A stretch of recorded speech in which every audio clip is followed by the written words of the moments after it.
মোৰ নাম হিমাদ্ৰী বৰগোহাঁই, গাঁওখনৰ নাম হোলোঙাপাৰ গোহাঁই গাঁও। পানী আমাৰ কাৰণে কিমান প্ৰয়োজনীয়। এতিয়া পানী এইবোৰ অহাৰ কাৰণে ভাল হৈছে।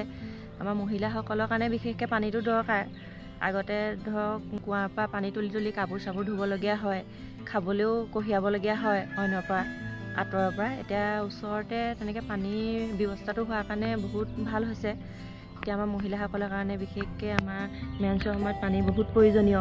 পানীটো বহুত খাবও লাগে, ধোৱা পখলা কৰিবলৈও ব্যৱহাৰ কৰিবলগীয়া হয়।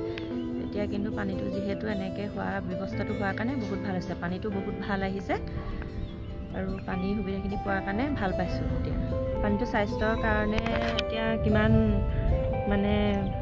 আগতে ধৰক কুঁৱাৰ পানী আইৰণ থাকে কিবাকিবি বহুত এতিয়া ধৰক এনেকৈ আহিলত পানীটো বিশুদ্ধ পানী আমাক খোৱাৰ কাৰণে প্ৰয়োজন।